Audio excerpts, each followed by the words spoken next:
Hello and welcome. Today we are looking at Kim Soo Hyun not simply as a famous Korean actor, but as one of the clearest examples of how a performer can move through different eras of Hallyu without losing his commercial value, his dramatic credibility, or the public's curiosity. In an industry where many stars become strongly associated with one image, one character, or one period of popularity, Kim Soo Hyun has repeatedly managed to return at moments when audiences were ready to question whether his peak had already passed. That question became especially important after Queen of Tears, because the drama did not just remind viewers that he was still a major name. It placed him back at the center of one of Korean television's biggest conversations. When Queen of Tears aired in 2024, the reaction around the drama grew beyond ordinary romantic drama popularity. The series finale reached a nationwide rating of 24.850%, according to Nielsen Korea, surpassing Crash Landing on You and becoming TVN's highest-rated drama at the time. For Kim Soo Hyun, this mattered because he was not entering the project as a rising actor trying to prove himself, but as a star whose earlier hits had already shaped Korean drama history. The success of the show therefore carried a different meaning. It suggested that his appeal had not weakened with time, and that he could still lead a drama capable of dominating both domestic ratings and international discussion. What made his performance as Baek Hyun-woo effective was not only the emotional crying scenes that quickly circulated online, but the way he built the character around restraint, exhaustion, pride, and quiet vulnerability.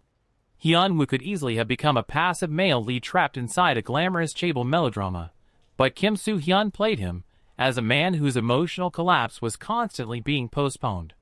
That technique gave the drama a sense of pressure. Viewers were not only waiting for the romance to repair itself, they were waiting for the character to finally admit what he had buried under manners, work, marriage politics, and wounded pride. The timing of this comeback also matters.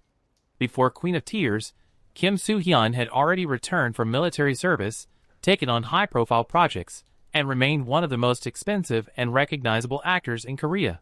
But not every project after his service had the same universal impact as his earlier dramas.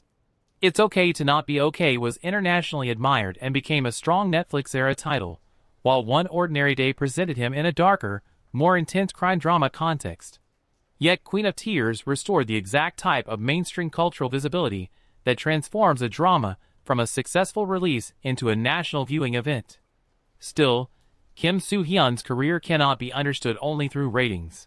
His strength has always been his ability to combine polished star presence with emotional accessibility. He can look distant, elegant, and almost unreachable in promotional images, but on screen, he often succeeds by making emotional humiliation visible. This contrast is central to his appeal.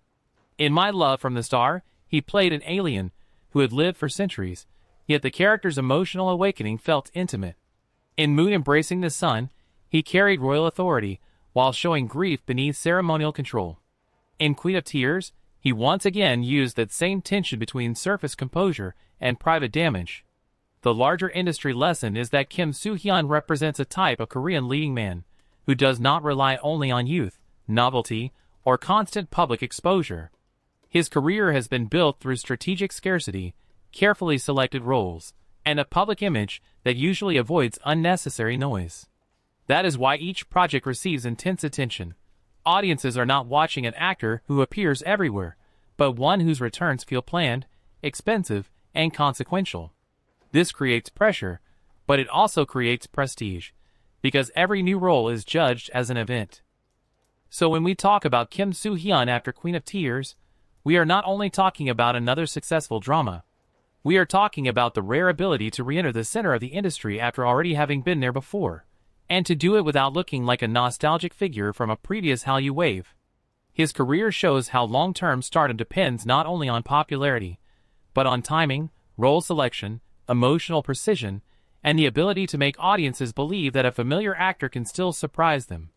Thank you for watching, and tell me in the comments whether you think Queen of Tears was Kim Soo Hyun's true second peak, or simply another chapter in a career that still has more to reveal.